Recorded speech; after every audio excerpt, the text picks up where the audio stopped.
This is an NBC News special report. Here's Savannah Guthrie.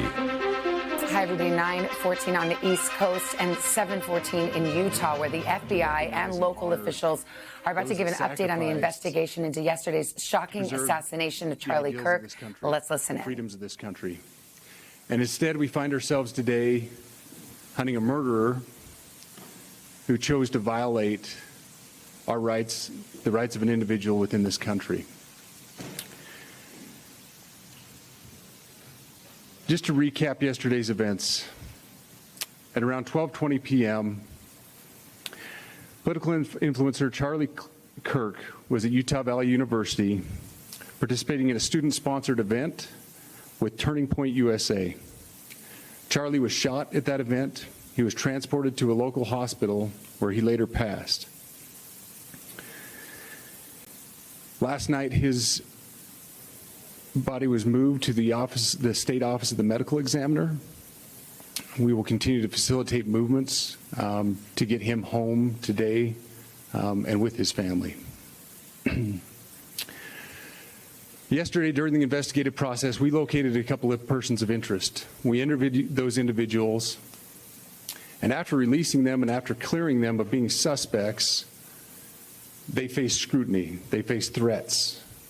We asked the public to be patient with the investigative process. These individuals were not suspects, they were people of interest.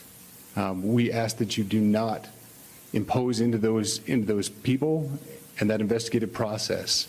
They don't deserve that harassment for being subject to that. I'd like to thank all the investigators that are involved in this. They have worked around the clock, all day yesterday, through the night last night. Investigators from the State Bureau of Investigations, from county, from city agencies, the university, our federal partners with the FBI, the ATF, and many others. Those are just a few of the people that we have involved in this. I'd like to thank all of them for their strong work.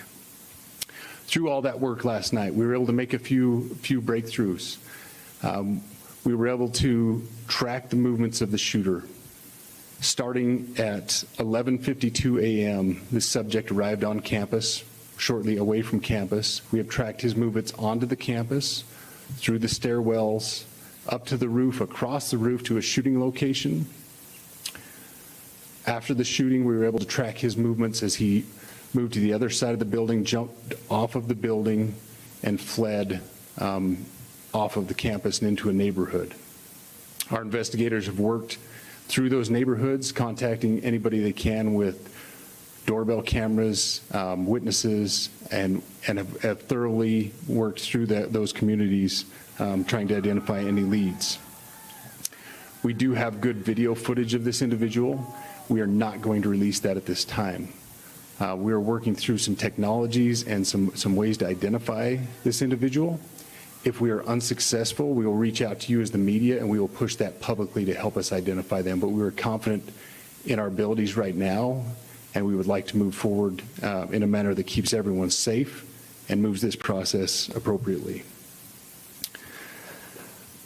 Last night I communicated with Erica. The family's devastated. As a Commissioner of Public Safety, as a father, as a husband, I can only imagine what that family's going through. The heinous event that happened yesterday is not Utah. This is not what we're known for. Over the past several weeks, we've seen this state come together to help families in mourning, come together as a community to show what Utah is known for a state of character, of service, of camaraderie, of a neighboring feel. We will not stand for what happened yesterday. We are exhausting every lead. We have every officer invested in this, every investigator, every local agency. The outpouring of support from the law enforcement community has been astounding. We are investing everything we have into this, and we will catch this individual. Having walked through the crime scene, through the hallways of this school, through the classrooms, I can't imagine what the people on scene felt as well. A horrific event where some of them barricaded in classrooms, some of them ran in fear. Can't overstate the tragedy and the horrific event that yesterday was, and how we will work to bring to justice the actions of one individual or any other individuals that assisted in that. Our state has gone through a lot, and we will come out successful. And with that, I'll turn the time over to Special Agent Bowles in charge. Good morning. My name is Robert Bowles, and I am the Special Agent in charge of the Salt Lake Field Office. Following yesterday's tragic shooting of Charlie Kirk, FBI agents have been working around the clock in coordination with our law enforcement partners. We are and will continue to work nonstop until we find the person that has committed this heinous crime and find out why they did it. This morning I can tell you that we have recovered what we believe is the weapon that was used in yesterday's shooting. It is a high-powered bolt-action rifle.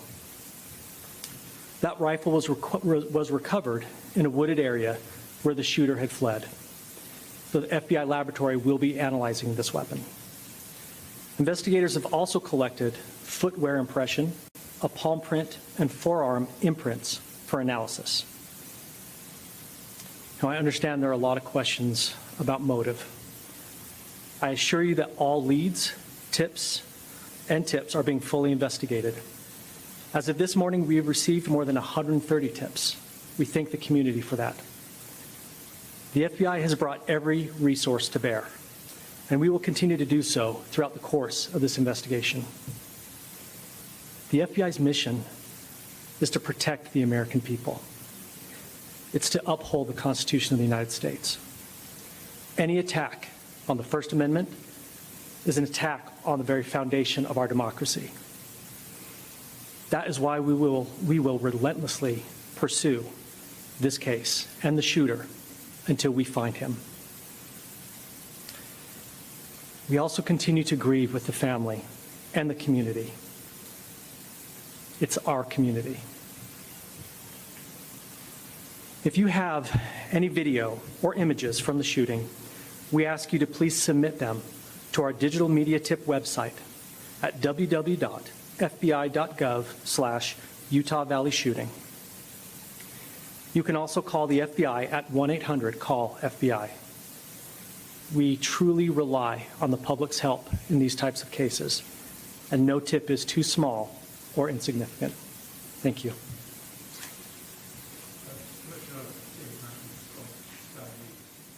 We are listening to state and federal officials brief the media here, and we'll keep our ear on this, see if we elicit some more information here. But some big developments. Tom Winters here with me. First of all, they found the weapon, they believe, a high-powered rifle, footwear imprints, forearm imprints, and most crucially, perhaps, Tom, video that they describe as good video of this suspect that they are not yet releasing. That's right. It says to me, and based on what we heard from Utah's director of the Department of Public Safety, it appears that they're going to use some technology, as he put it. I think we should look into that and say probably facial recognition. Let's listen to see if we get a bit more here. We're not releasing many details right now, and we will soon. But right now we're not. But that individual appears to be of college age. We are confident in our abilities to track that individual. If we're unsuccessful in identifying them immediately, we will reach out for the public's help and the media's help in pushing those photos.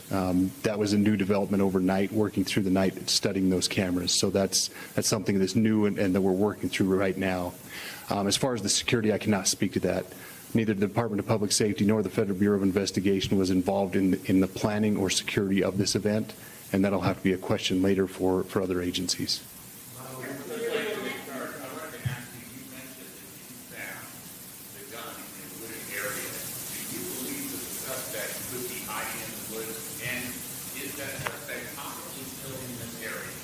So that's a good question, and it's a question that goes to the safety of the community, right? No, not in those woods. We've walked through those woods and secured it. As to the community, I can tell you that this was a targeted event. We don't believe that the community is at risk.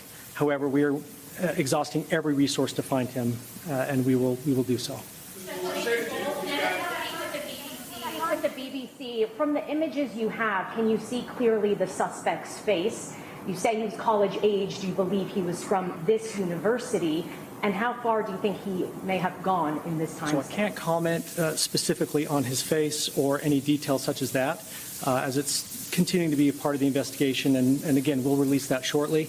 However, we're doing everything we can to find him, and we're not sure how far he has gone yet, but we will do our best. Do you have a clear image of his face? We have images of the suspect. Can you trace the bump's owner? That you've been able to recover, do you believe you know who this person is, the person that you're looking for? Again, as part of the investigation, we're not releasing any details such as that right now. We are exhausting all of our resources to be able to collect those, but that's, again, part of the investigation. Have you been able to trace back the owner of the gun? You said you found the weapon. Have you been able to trace back the owner of that weapon? We are working on that, but again, part of the investigation that I can't release. There's been a lot of turnover at the FBI. Do you think that's impacting? Not at all. We've got complete and total support from everyone, from the director on down, and it's been an incredible supportive environment so far. Our tweets like the one yesterday useful though, where we announced that the suspect. All I can say is that we're working the investigation the best we have with the environment we're given. So thank you. Those are all the questions for right now. Thank you, everybody.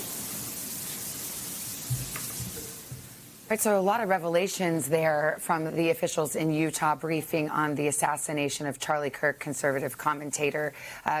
Biggest point to note is that the suspect is still at large. However, Tom Winter, who joins me now, they've got some pretty big leads. These are major developments. They've got what they consider to be good visual of the suspect in terms of some kind of surveillance video and the weapon.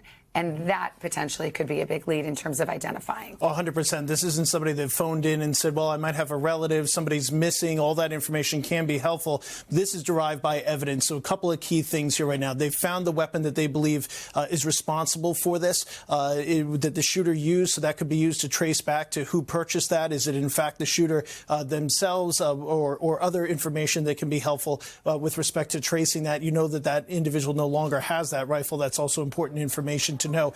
The big thing is backing it up. They have a timeline. They know when this person got on campus. They're able to track this individual, according to officials there, through the stairwells, up onto the roof. They know he jumped off of the roof and started to flee into a neighborhood. And they mentioned there the Ring cameras. That every house now kind of has some sort of a camera or surveillance thing, and typically to track who's at your front door, who's dropping off packages. But it can be key. And we've seen this time and again in investigations over the last year, 18 months, where that type of what's called a video canvas, going literally door to door, shoe leather detective work, can find images, and you can really track where somebody is.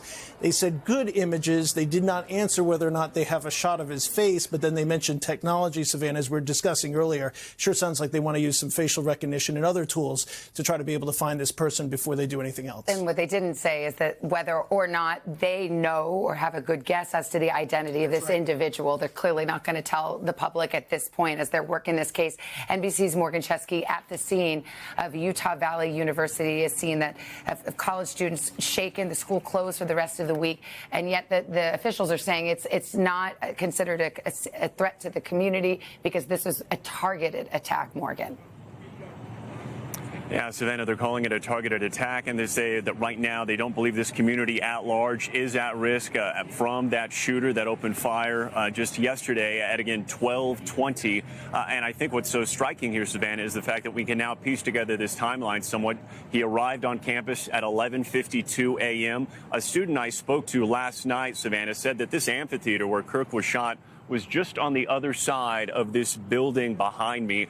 He said that this event, whether you liked Kirk or not, or agreed with his politics or not, was well known across the entire campus. There were signs up advertising his speech. He thought about going, but he said he had studies to do at the library. But even he heard that shot and then looked up and saw this mass exodus of students running by the windows. He himself, once he realized what had happened, fled as well. And that was just kind of one story of so many we heard yesterday yesterday from these students describing essentially that pandemonium when that single shot was fired. And now to know that we have video of that gunman leaving that rooftop perch, leaving this campus, it will only go towards building this case going forward and hopefully bringing this individual that authorities described as looking college age into custody. Morgan, thank you very much. I know you'll be right there on campus waiting other updates. I would turn to you, Thomas. We close here because this was a shot taken from a distance of about 200 yards, a high-powered rifle, we now know. But one would think that that takes some training and experience. Sure, it's a bolt-action rifle, so it's not something that you would pick up and necessarily just fire. But given that type of a weapon at this distance, if you did have that training, Savannah, and had some sort of proficiency, you would be able to fire from that distance with that accuracy. It just speaks to the planning this individual did. This is very much an ongoing investigation. The suspect still at large, but officials in Utah updating the media and the public this morning that they do believe they have a good image of the person they are looking for, as well as having recovered the weapon. We will continue to follow this story. There's more on our streaming channel and on NBCNews.com. Most of you will return now to the Today Show. I'm Savannah Guthrie. This has been an NBC News special report.